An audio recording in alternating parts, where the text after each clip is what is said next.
welcome you to this installation of the Sunday morning seminary presented by Memphis Theological Seminary with the support of generous donors.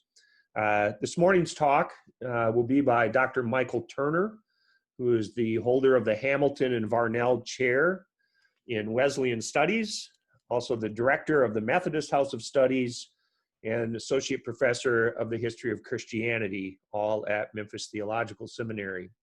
If you've been enjoying these Sunday morning seminary classes and you wanted to take a little bit deeper dive, you would be more than welcome to audit or enroll for credit for any course that's offered by Memphis Theological Seminary.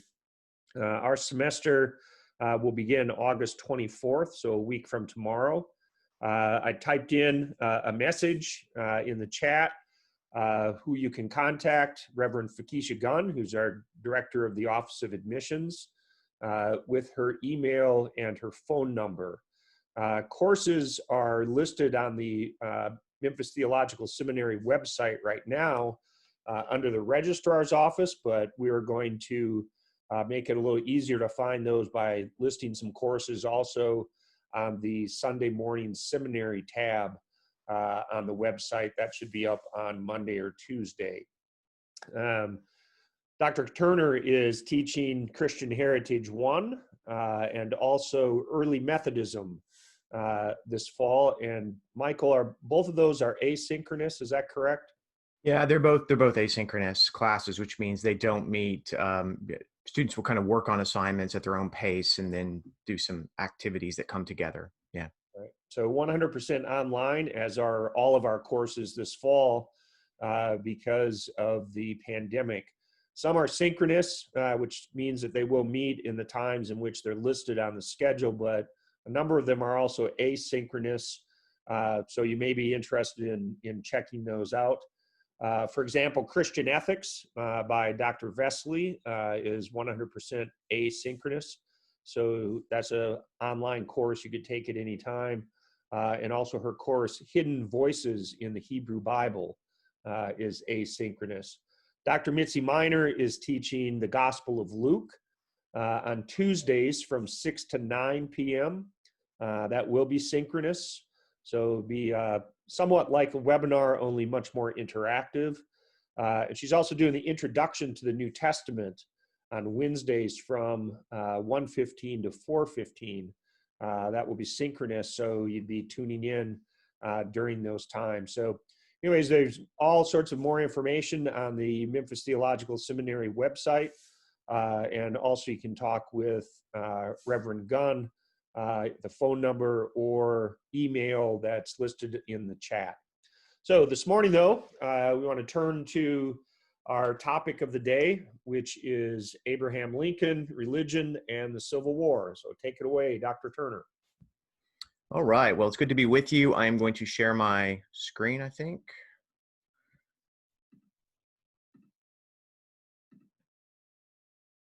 All right. Everything look good? Yep. Okay. All right. Well, it is good to be with you. This is our third week of the Religion, Slavery, and the U.S. Civil War series. Again, I teach an entire semester-long class on this topic. I'm just trying to give you a sort of a snapshot of some of the topics we cover. Let me say this as we get started. First of all, we've had great attendance on all of these Sunday seminaries we've done the last few months. We are so thrilled by that.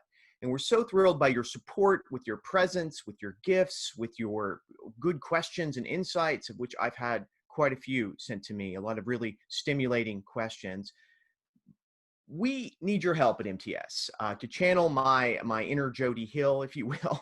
If you would like to make any sort of donation to show your appreciation for these types of programs, I know he would very much appreciate that. These are, of course, the lean times for the seminary, and we are grateful for the support from all of the churches in this area and individual donors. But something smaller and really very helpful you can do is send a comment about this Sunday seminary program to our Director of Communications, Martha Park.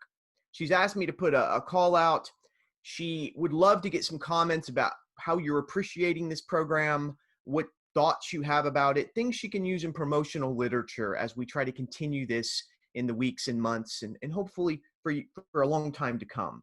And you can send her a message at mpark@memphisseminary.edu. And it can just be a short little snippet talking about one of the programs you've heard or just the program in general. And, you know, Dr. Gadke, Dr. Davis, myself, Dr. Miner always appreciate hearing some, you know, positive remarks said. If you have negative ones, there's enough of that in the world. Keep that to yourself. I'm joking, of course. If you have constructive criticisms, those are always welcome. A little bit less so than positive remarks, but you get the point. We would love to get some feedback from you. And if you ever have any questions for me or want me to give you more information about a topic or do a talk for your congregation, my email address is also here on the screen. You can also find both of those emails on our Memphis Seminary webpage. All right. And I'll flash those again at the end of today's talk.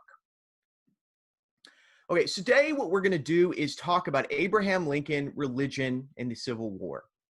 And I've got to be honest, in my heart of hearts, I would love to teach an entire semester on this topic. I was finding as I was trying to prepare this presentation for today that I had hundreds of slides I actually wanted to use and hundreds of topics, maybe not hundreds, but a large number of topics I wish I could include in this talk that I simply don't have time for because of our time frame. I've always been fascinated with Lincoln. My family's from Ohio. I grew up going to Civil War battle sites with my father, and I've always loved the Civil War, at least as a historical topic, recognizing it was a terrible tragedy. But I've been particularly enamored much of my life with the story of Abraham Lincoln. Again, my family's from Ohio, but I grew up in East Tennessee in the Knoxville area. But I think what has always touched me about Lincoln is the realization that he has probably oversaw one of the toughest, most challenging eras that any president ever saw in American history. The Civil War, this bloody conflict that we now think claimed well over 800,000 lives, the weight of the decisions Lincoln was wrestling with were monumental. We're going to get into some of that today, though we're primarily going to look at Lincoln's own religiosity and how it affected him and how it changed over time.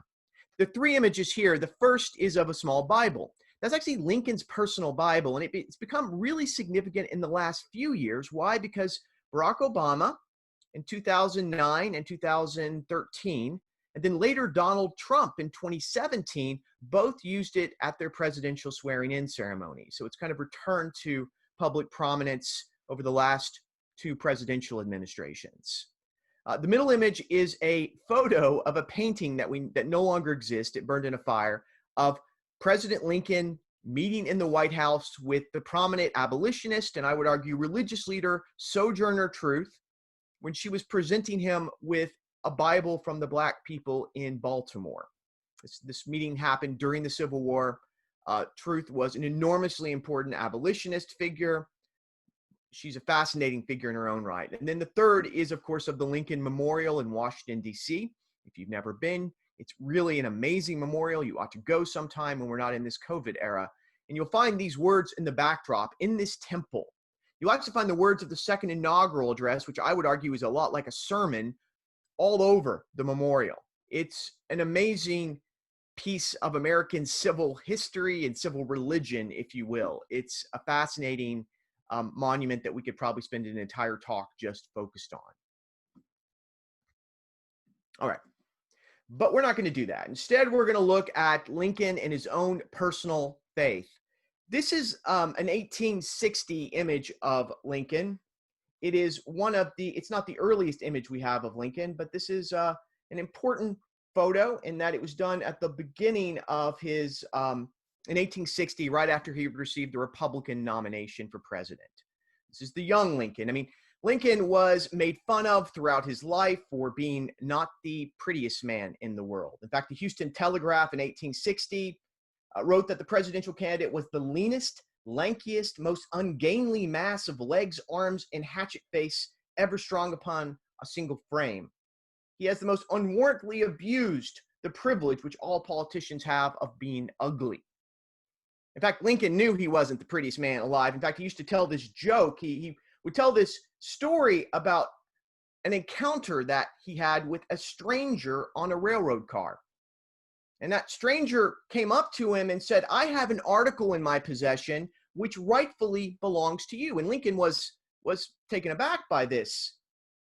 And the man takes out a jackknife a jackknife from his pocket, and he begins to hand it to Lincoln, and he explains, "This was placed in my hands with the injunction that I was to keep it until I found a man uglier than myself. Allow me to say, sir, that I think you are more than entitled to this jackknife."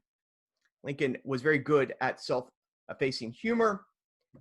He was made fun of throughout his presidency for his looks. At times, he was even called not particularly intelligent. For example, the New York Herald would remark, "The small intellect growing smaller, a fourth-rate lecturer who cannot speak good grammar, and who delivers hackneyed, illiterate compositions."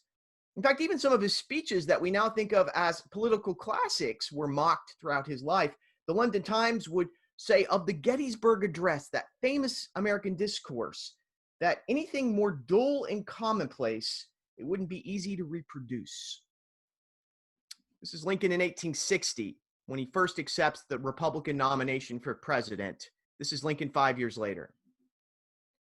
It's hard to imagine the weight that the stress of the job must have taken on him. This picture was taken actually by someone who was going to do the official White House painting of Lincoln. It was not meant to become this iconic image. It, of course, has.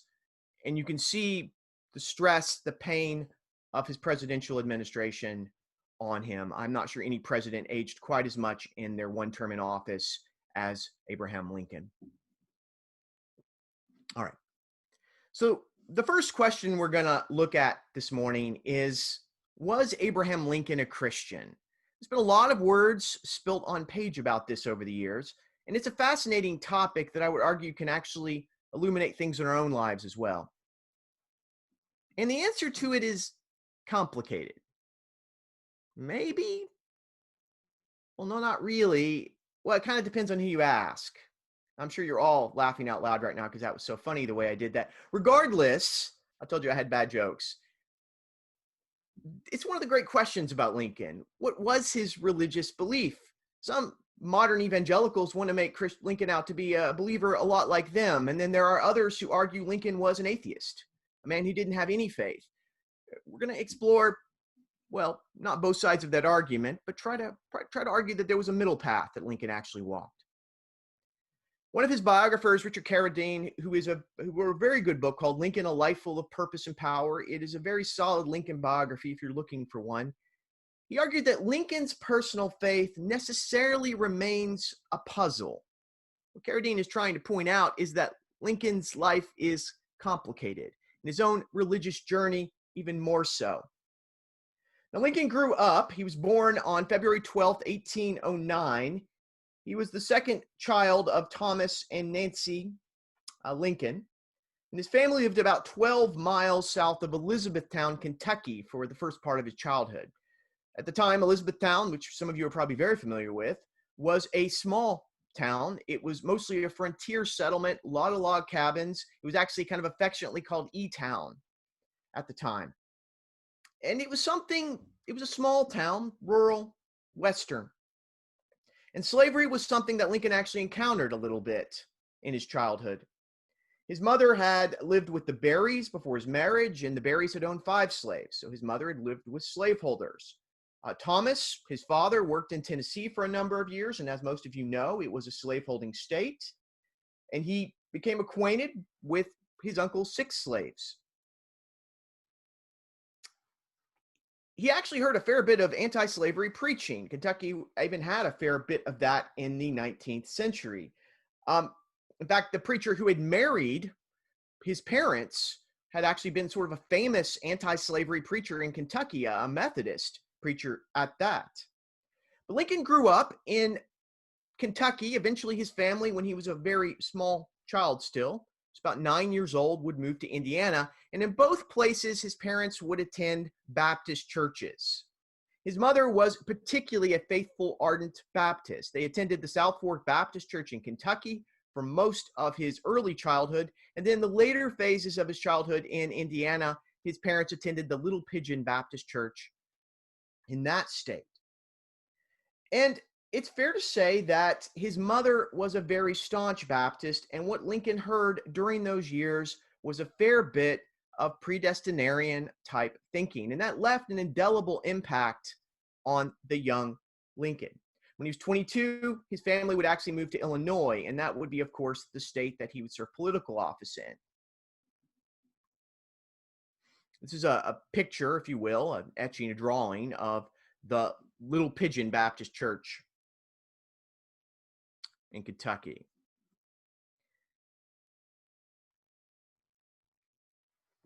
So questions about Lincoln's religious beliefs would be raised a great deal throughout his career. While it's true that his parents had been devout Baptists, they had really been enmeshed in the Calvinist faith in a big way, Lincoln didn't have all that much use for it during his days as a young politician.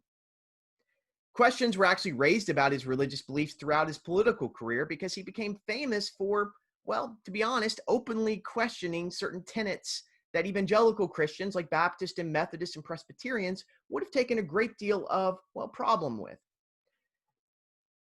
And those questions have, I would argue, even intensified in the years immediately following his death. And if we have time, we'll talk a little bit about that. I love this photo of Lincoln. It was taken in 1857 by Alexander Hessler in Chicago. And Hessler had actually tried to get Lincoln to flatten out his hair, but Lincoln was so unhappy with the way it looked that shortly before the photo being taken, he ran his hands through his hair, which is why it's kind of wild in this photo.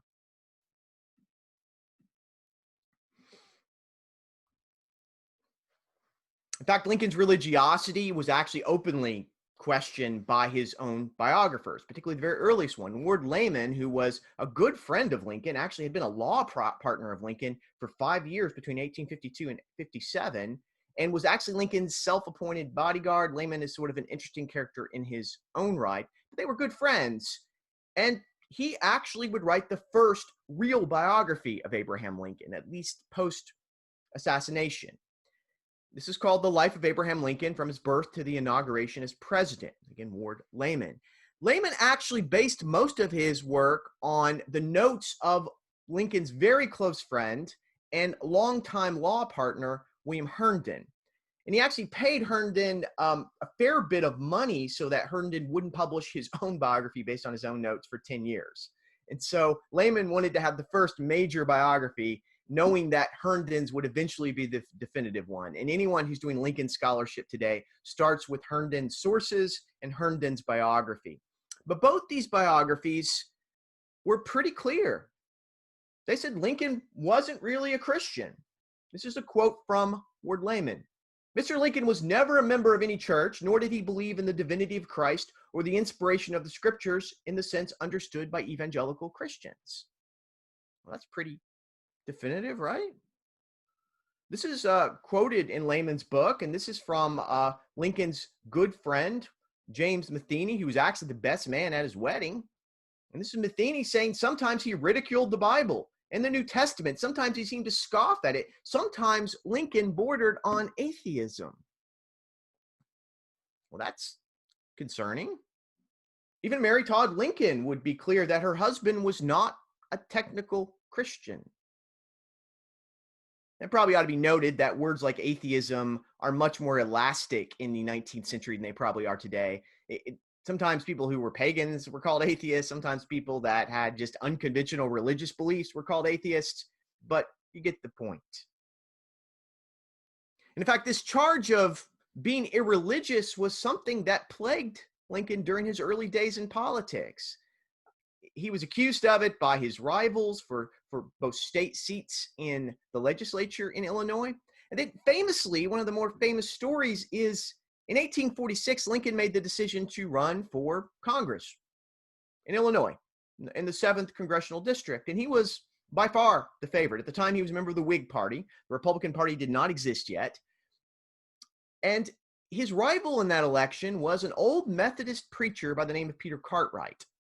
Now, most of my students have heard me talk a great deal about Peter Cartwright because he's a fascinating figure. In fact, his autobiography is still in print today and actually used in a lot of classes, largely because it's so colorful and strange. But he was this famous frontier preacher in the Methodist Episcopal Church who decided to, after breaking his teeth on camp meetings and revivals and becoming a very famous preacher, he decided to start running for political office. And in fact, he beat Abraham Lincoln for a seat in the state legislature in the 1830s.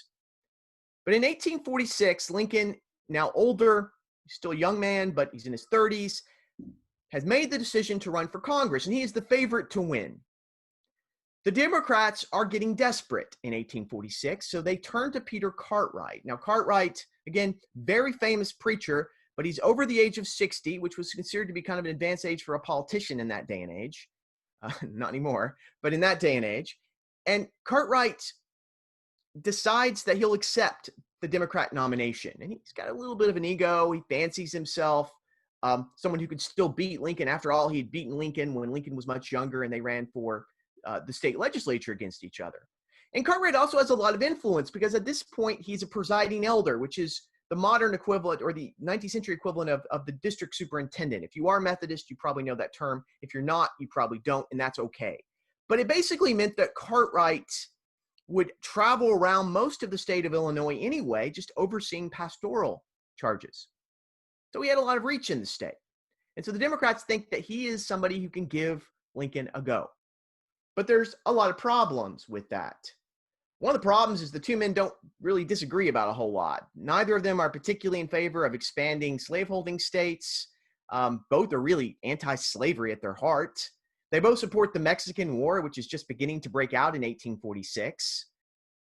So it was complicated. So Cartwright decides he's going to center his campaign on Lincoln not being a religious person. In fact, he goes so far as to label Lincoln in campaign events as an infidel. You see, campaigns were pretty dirty even in the 1840s. So there's a famous story that takes place. Well, apparently what happens in 1846 is that Peter Cartwright decides to hold a revival in Pleasant Plains.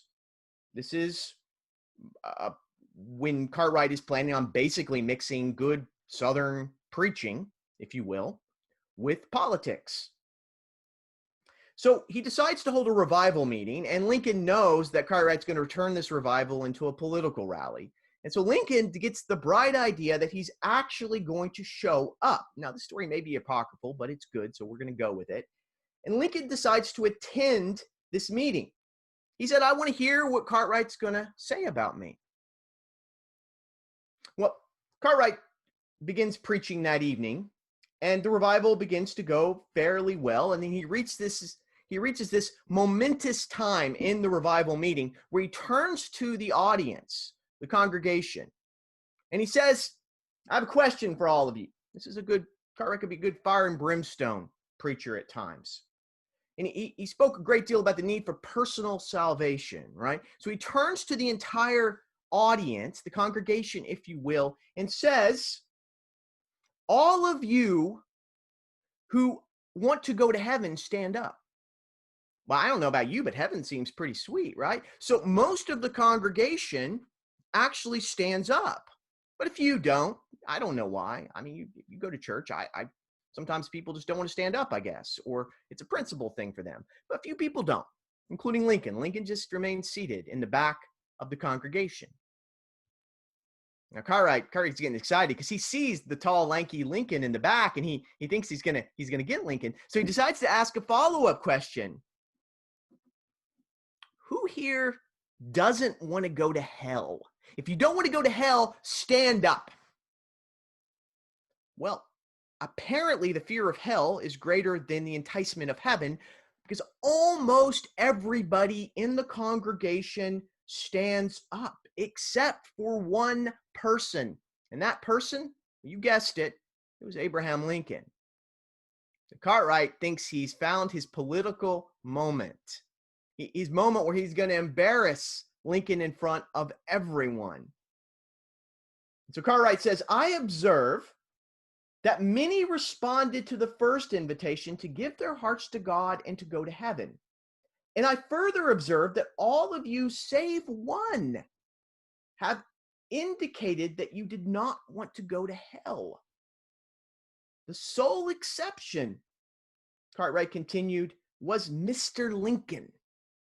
So, Mr. Lincoln, may I inquire of you, where are you going? Well, the tall form of lanky Lincoln gradually begins to stand up to his full height. He takes a moment and pauses. And then he begins to address the entire congregation. Now, Mr. Cartwright, I came here as a respectful listener. I did not know that I was to be singled out. I believe in treating religious matters with due solemnity. I admit that the questions propounded by Brother Cartwright are of great importance. I do not feel called upon to answer as the rest of you did. But Brother Cartwright asked me a direct question, and so I shall answer directly. He asked me, where am I going? Well, Brother Cartwright, I am going to Congress. It's a funny story. I hope you think it's funny. It's hard to tell over Zoom, but I hope you find it funny. And what ends up happening is Lincoln, of course, gets reelected or gets elected to the office in a landslide. Probably had a lot to do with Cartwright being a preacher. And in that day and age, there was a great deal of emphasis on separation of church and state, at least in theory. And there were a lot of people who didn't like the idea of preachers running for political office, even though quite a few did. But Lincoln felt so assaulted by Cartwright's charges, and he was worried it would cost him the election, that he actually took out a handbill in the Illinois Gazette. So he actually took out an ad, a full-page ad, in which he responded to the charges of being an infidel. That I am not a member of any Christian church is true, but I have never denied the truth of scriptures, and I have never spoken with intentional disrespect of religion in general, or any denomination of Christians in particular. I do not think I could myself be brought to support a man for office whom I knew to be an open enemy of and scoffer of religion. So Lincoln felt assaulted, and he certainly understood that it was not good politics in the 19th century or the 21st to be someone who was thought to be openly oppositional to religious faith.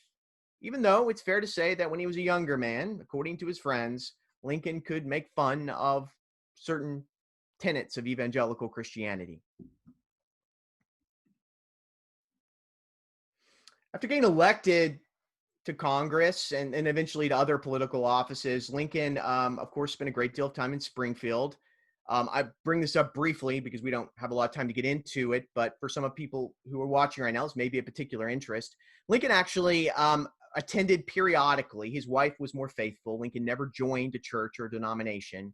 But he attended relatively occasionally, anyway, the church of Reverend James Smith. Smith was a Scottish-born Presbyterian. He actually was a member of the Cumberland Presbyterian Church for a long time. Not Lincoln, but James Smith. And Smith was a pastor in the Cumberland Presbyterian Church until he had a falling out with that denomination in 1845 and just joined the regular Presbyterians. But he was sort of an interesting figure in his own right. He was kind of a radical. There is some fascinating stories about him, but actually Lincoln gets to know him relatively well during his time in Springfield and actually invites him to come to the White House once Lincoln gets elected president. Famously, when he was still in Springfield, Smith claims to have joked with Lincoln that one day he would be elected president, not Smith, but Lincoln. And Lincoln would respond back, if I'm ever elected president, I'm going to banish you to Scotland. It was a little joke between the two of them. And in fact, later on, Lincoln does appoint him as consul to Scotland, sort of a significant post. And Lincoln got persuaded to do so by his wife and even some of his children, who liked Smith quite a bit. But again, he was a former Cumberland Presbyterian. And Lincoln always tended to attend Presbyterian churches when he attended at all. Again, that Calvinism. So Lincoln himself is a man with sort of we're not quite sure the extent of his own religious faith. But we do know that he was someone who read the Bible a lot. And this becomes a more pronounced practice once he gets into politics. And Lincoln quotes the Bible a lot. In fact, there are lots of stories of him getting up early every morning to read the Bible. Lincoln actually claimed to be a man of few books. But what he did read, he tended to read over and over again. And he became very good at using some of the books he read in public discourses. He read the works of Shakespeare over and over again. The Bible was something he used over and over again. He also read a lot of joke books. That may have been a way of handling his depression, which Lincoln likely suffered from. But also he was very good at using witty remarks and witty sort of anecdotes, as most of you probably know. Stephen Douglas, his political rival in Illinois and eventually a presidential rival in 1860, would often kind of be frustrated with Lincoln, and he would claim that Lincoln has a proneness for quoting scripture and using it as a political weapon is really what Douglas meant.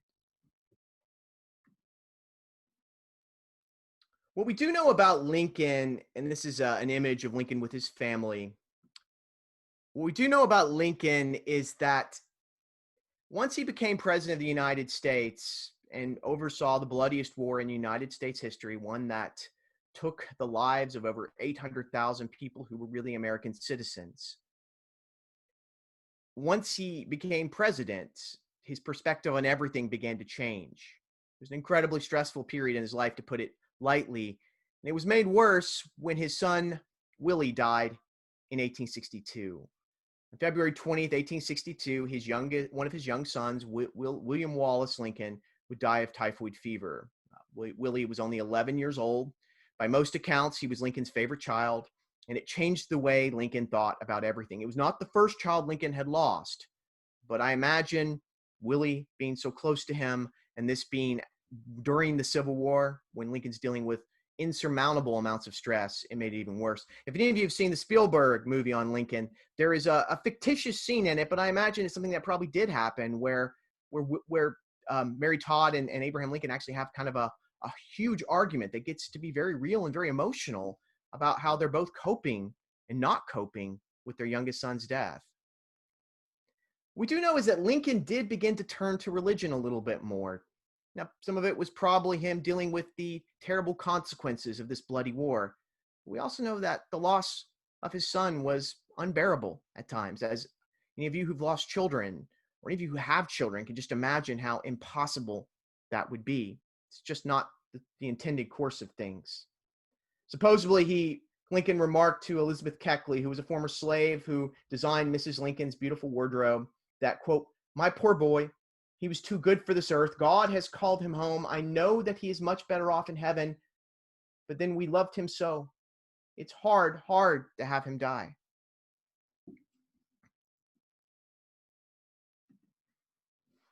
So Lincoln did begin to attend church, and it also seems like his reading of scripture became more common after the death of his son and during these really key, terrible moments in the war. The church he attended most regularly was the New York Avenue Presbyterian Church in D.C. Not the president, but the pastor of it was Phineas Gurley, who was also the chaplain of the U.S. Senate. He would actually be present at Lincoln's deathbed. He was another good Calvinist thinker. He was a regular guest at the White House. He was particularly close to Mary Todd Lincoln. This is the New York Avenue Presbyterian Church. This is a fascinating story we're not going to have time to go into, but Mary Todd Lincoln, as many of you know, was eccentric. I actually think she's kind of unfairly maligned at times by historians, but she was an eccentric figure, and she was fascinated with a variety of things that you and I would probably find taboo today, including seances. Now, seances were all the rage in the 19th century, and that probably had to do with how prevalent death was in that era. But she actually supposedly had seances at the White House. A prominent spiritualist which was the religious group that tended to perform seances, actually would go on to claim that Lincoln attended some of these seances held at the White House. We don't know for sure if that's true or not, and Lincoln was long gone by the time these accounts were published. But it's kind of an interesting footnote in history anyway. So by 1862, Lincoln's religious faith definitely was beginning to change. Early on in his presidency, or early on in his political career at least, he seemed to be someone who actually kind of openly scoffed at religion, kind of bordered on deism. He believed in sort of a God, but didn't really think that God intervened into human history. But by 1862, after the death of his son Willie, when the war was getting bloodier and actually not really going the North's way at that point, Lincoln began to think of God differently. It may have been him trying to figure out sort of the order of things now that the nation was engaged in this bloody civil war. But he began to see God as personal and directly involved in human affairs. It's probably how most of you see God. Maybe a few of you don't. But that's how Lincoln was beginning to see God in 1862. Certainly that was how the evangelicals saw God, but not how Lincoln had seen it earlier in his days. And what also becomes clear is that Calvinist faith that he was raised in also begins to reappear over and over again in Lincoln's discourses written after 1862. Take, for example, these two remarks. I am but an accidental instrument, temporary, and to serve but for a limited time. Or, I am a piece of floating driftwood. Lincoln felt like he was a man of destiny, but he was a man caught up in destiny. And ultimately, the divine would be the one who set the course. God's sovereignty, if you will, would determine everything.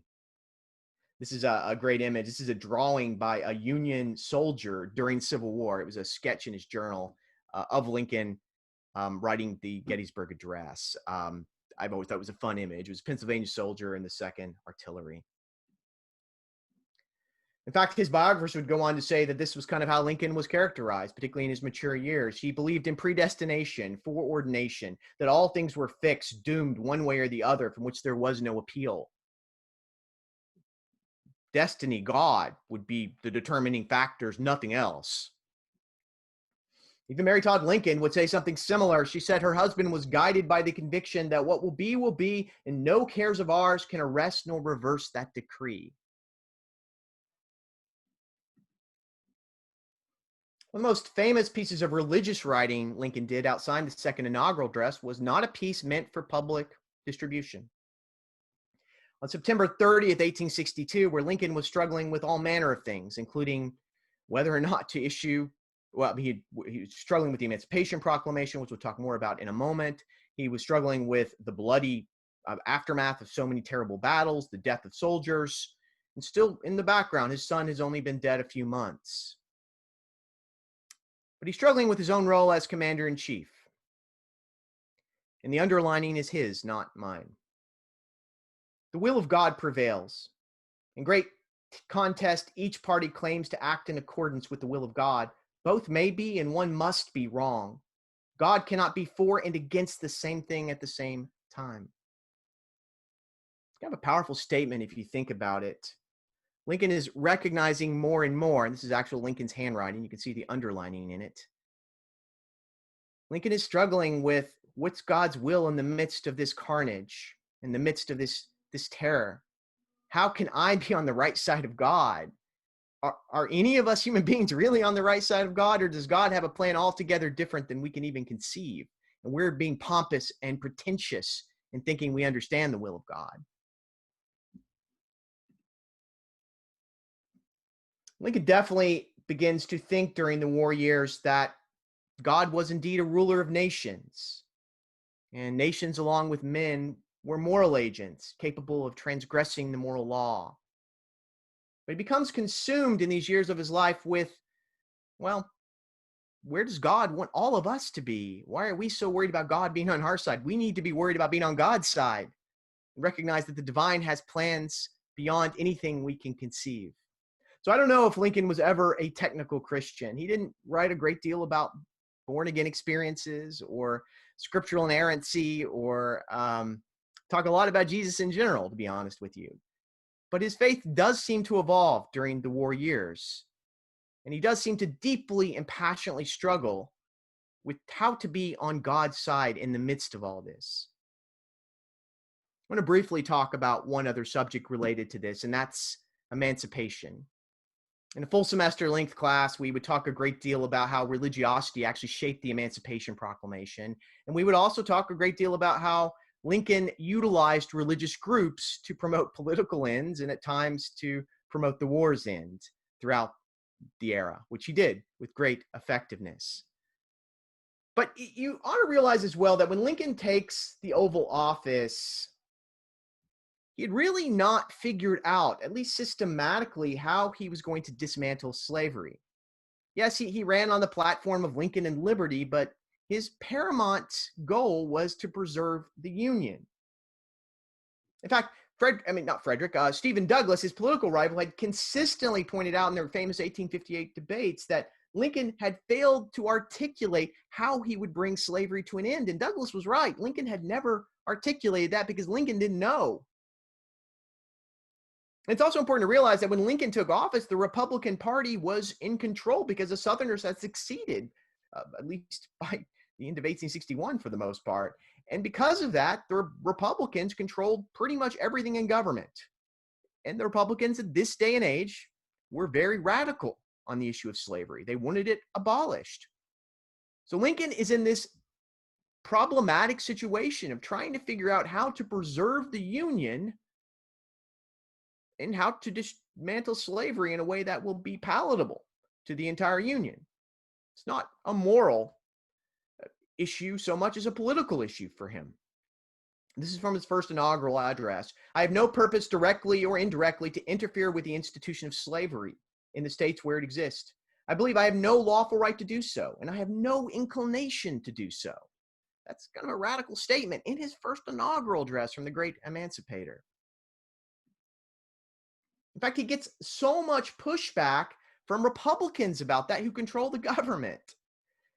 One says, Mr. Lincoln, for God's sake and your country's sake, rise to the realization that this is a slaveholders' rebellion. Slavery is at the heart of this, Mr. Lincoln.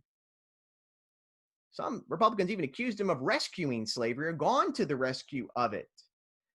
He was even criticized by abolitionists. In fact, some of the most enduring criticisms of Lincoln to this day came from the abolitionists in 1860 and 61 who thought Lincoln was basically sympathetic to the slaveholders and was a white supremacist of sorts, which I don't think was true, but those criticisms remain sometimes of Lincoln. Charles Finney, who was the famous revivalist and preacher and president at Oberlin College in Ohio, actually lampooned Lincoln's nomination in 1860 in the Oberlin magazine.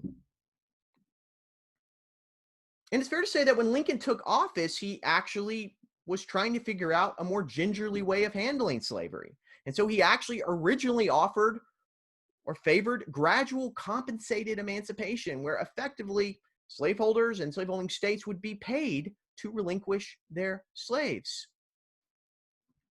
Famously, he, in March of 1862, issued a proposition to aid the border states, so primarily Kentucky, Missouri, and Maryland, which were part of the Union still, but still slaveholding territories, where they would be offered to be compensated for their slaves as long as they remain loyal to the Union.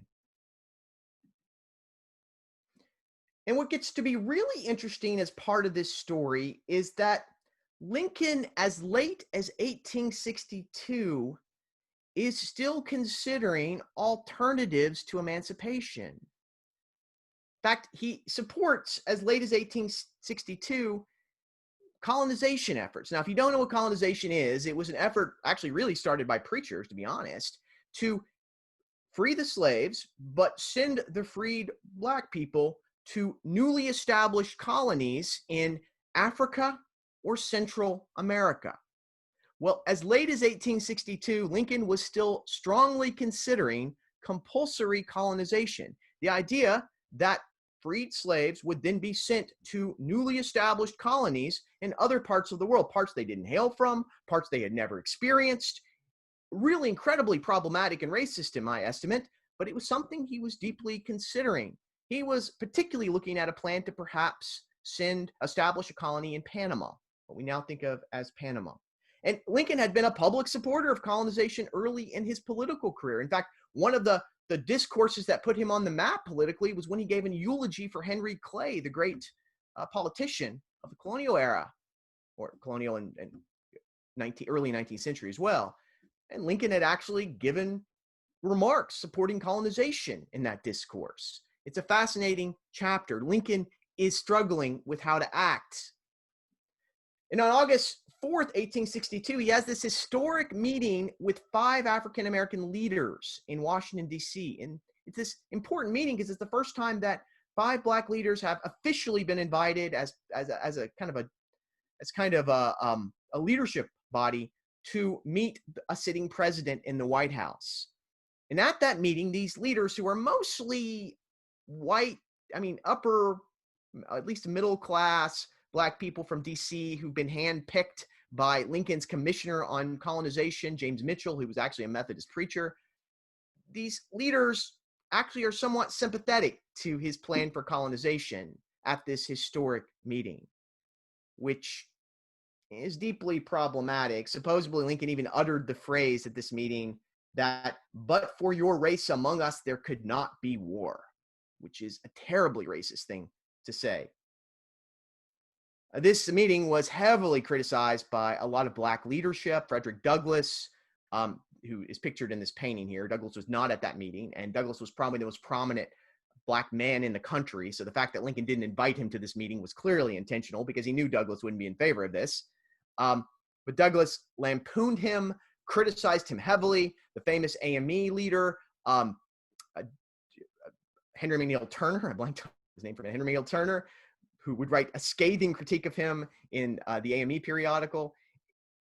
Lincoln got lambasted in the press. Northern abolitionist newspapers lambasted him. And in fact, he would even receive a very impassioned criticism of not acting quicker on emancipation from all manner of abolitionists, including the famous Horace Greeley, who published in the New York Tribune, a very large circulated paper, an article called "The Prayer of the 20 Million." Lincoln's response is probably more famous than Greeley's critique of Lincoln, where Greeley's pushing Lincoln for emancipation, where Lincoln once again says, "Hey, my paramount goal, what I'm trying to do here, is preserve the Union. If I could preserve the Union without ending slavery, I would do so." It's not, again, a statement we think of when we think of Abraham Lincoln, the great emancipator. But what's also going on in the background during this period where Lincoln is struggling with the question of emancipation is that he's constantly meeting with people. William T. Sherman joked in a letter that I wish that Halleck, who was the general who oversaw a lot of Lincoln's guests, there are reasons for that, but I wish that Halleck would put a guard on the White House to keep out the committees of preachers, grannies, and Dutchmen that absorb Lincoln's time and thought. Lincoln's constantly meeting with religious leaders and religious people, constantly trying to get opinions and to gather support for the war. Among those people he met with was a man by the name of Daniel Payne.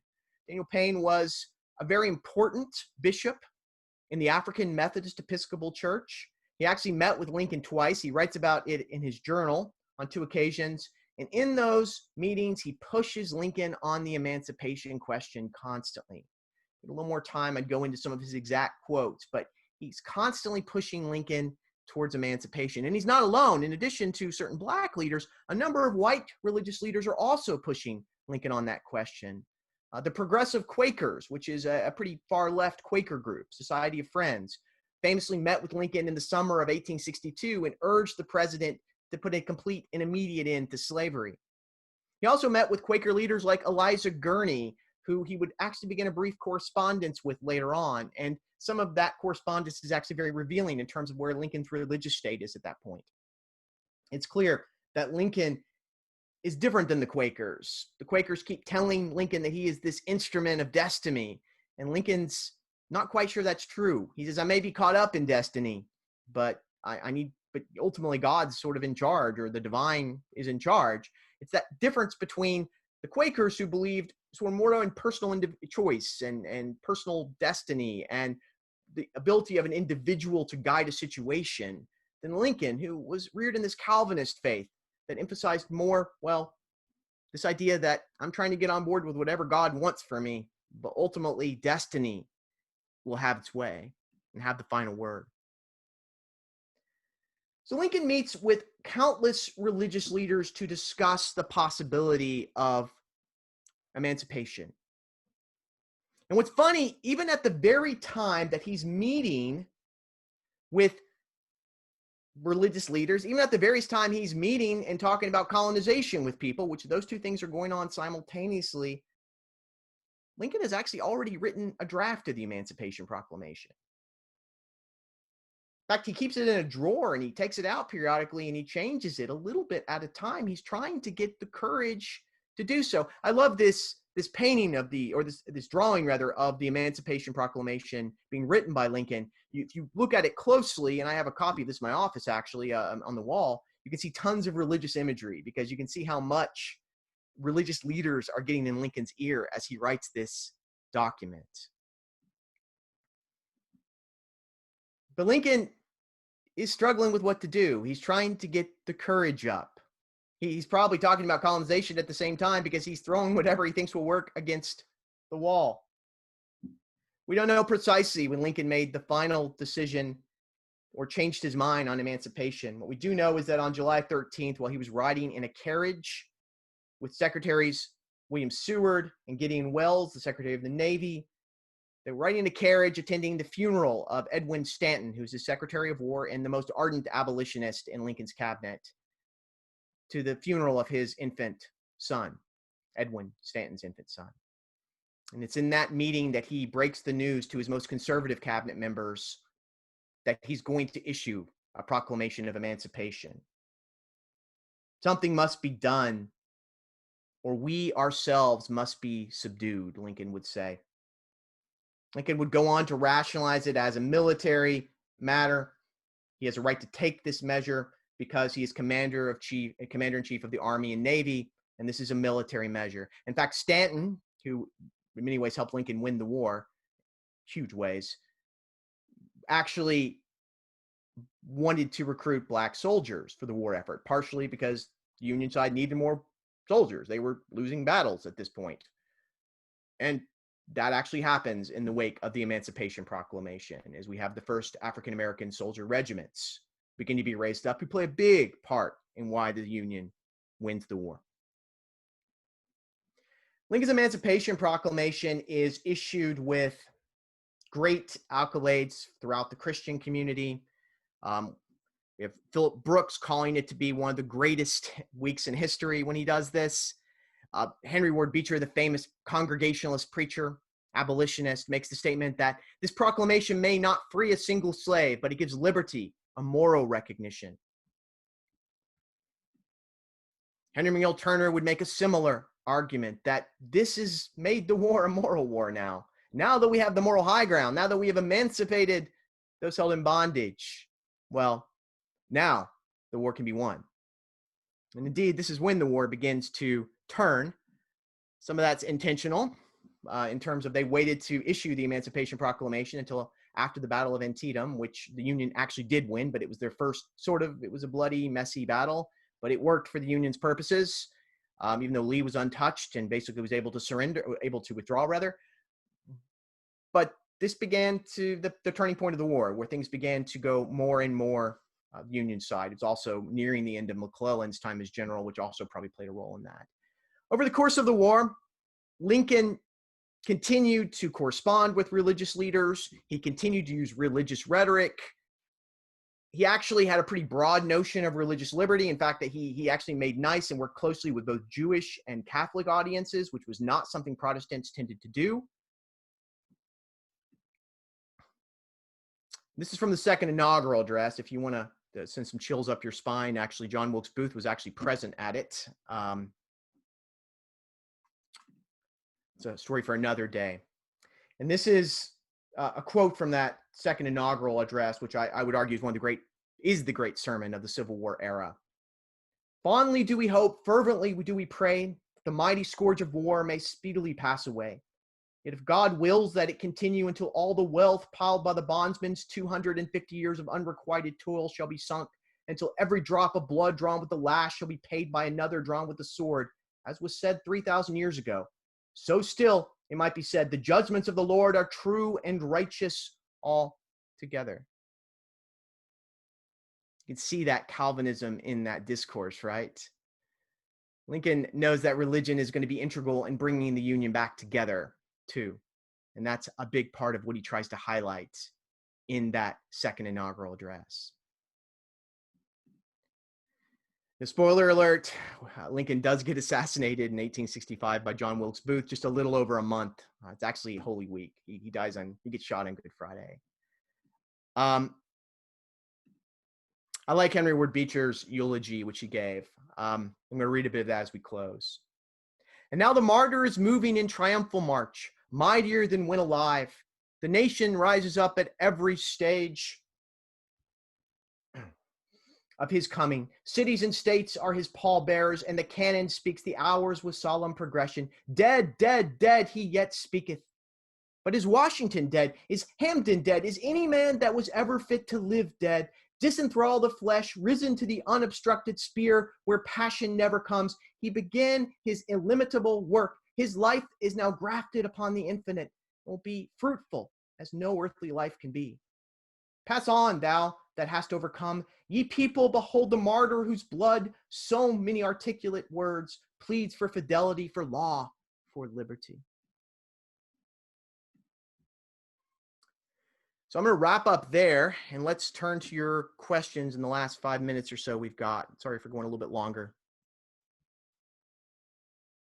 Let me try to figure out how to open this. Okay. All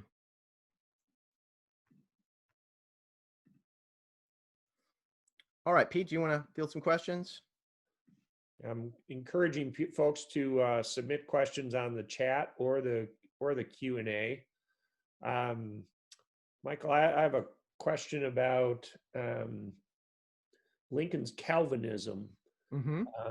Could you say a little bit more about that in terms of where you see the connections between Lincoln and Calvinism for those of us who may not be familiar with the grand themes of that theological tradition? Yeah, I mean, so Calvinism, of course, we associate with John Calvin, but it's one of the most important theological kind of theologies in at least Protestant discourse in the United States and internationally. And we tend to associate it with that infamous doctrine of predestination, but fundamentally, what Calvinism really asserts is this idea that we have a sovereign God, and everything in this universe is ultimately controlled by this sovereign God.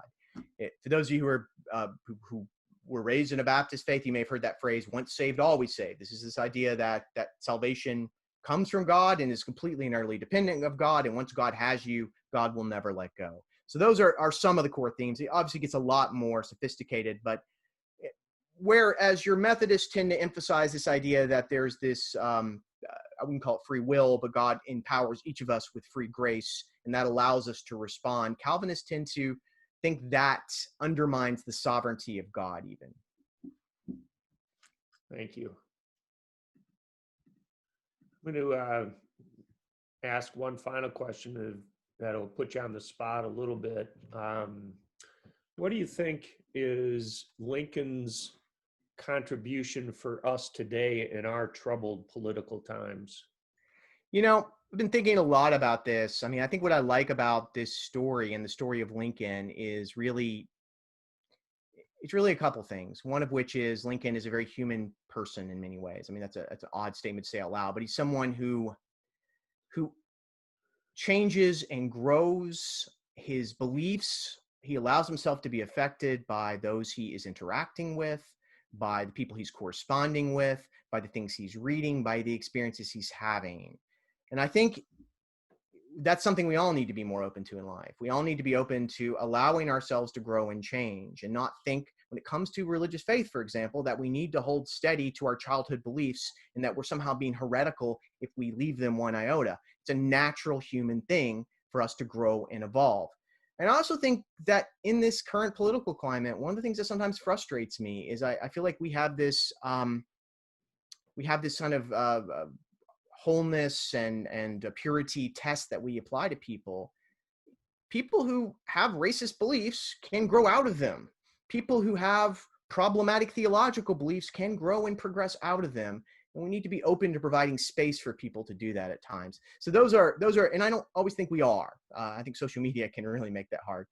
But I do think those are a couple kind of personal things I take out of Lincoln's story. And I think it's also fair to say that Lincoln is part of an American civil religion that brings together elements of patriotism with theological language. He is a part of that discourse. His own death enshrines him in that in 1865. So those are some thoughts. I have probably many more I could add. Great, thank you. We have one question from a participant right now, which is, you mentioned that Lincoln's attitude toward colonization was problematic. Can you say a bit more about Frederick Douglass's opposition to that kind of strategy and why Lincoln wouldn't have wanted him there for that meeting? Yeah, that's a fascinating chapter too, and I have some quotes I could pull out if we had more time, but it's fair to say that colonization was deeply problematic. It was what a lot of white Christians, particularly in the northern and Midwest states, wanted to happen because they couldn't envision a scenario where Black and white people actually lived together. And Lincoln actually had a hard time envisioning that for a part of his life as well.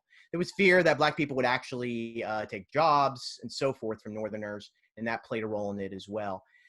There were some African Americans who actually did think colonization was a good idea. In fact, there's some prominent leaders in some of the major Black denominations like the AME Church that actually think that we're never going to be equal in the United States. We can at least have our own land, our own space, and be free of at least a great deal of white oppression in the northern states. So we're going to take advantage of colonization. Frederick Douglass was of a different mind. He thought this was incredibly racist. He wasn't alone. Henry Neal Turner, a number of Black leaders thought it was deeply problematic because they thought we've never been to Africa. We've never been to Central America. These are not our homes. We don't fit in. We'd be taking lands from other people who are natives of those lands. We were born in this country. This is our country every bit as much as the white folks, which is true. And in fact, slaves played a big role in building this country by providing a great deal of forced labor. So I think those are the primary objections. Douglass, being one of the most brilliant men to have ever lived, likely had more nuanced ones too I could highlight, but that's the gist of it. Great. Thank you. We do not have other questions coming in, and we're at 9:56. So I'll just reiterate what you had said earlier, Michael, that if people have comments that they'd like to share about Sunday morning seminary, send those to Martha Park at mpark@memphisseminary.edu, which address is up on the screen. Or if you have other questions come up, comments that you'd like to share with Dr. Turner, his email is right below there, mturner@memphisseminary.edu. Thank you to all the participants. And Michael, what's up next week? Yeah, so next week we'll look at sort of how religion worked in the war camps during the Civil War era, how it was used in the pulpits to promote nationalism, and as time permits, we're going to get a little bit into sort of the continuing legacy of the Civil War and religion for modern American Christians and America in general. Great, thank you. Also, I'd say if questions come up as you start thinking through what Dr. Turner has said this week, you can start next week with questions as well. So also a reminder that each of these Sunday morning seminary talks is available on the Memphis Theological Seminary website under the Sunday morning seminary tab. So thank you again, everybody. I hope you have an excellent Sunday of rest and renewal, and hope to see you again here next week for Dr. Turner's final Sunday of this series. So with Thanks, that, we'll say goodbye. Goodbye, Michael, and goodbye to all participants for today. Great. Thank you.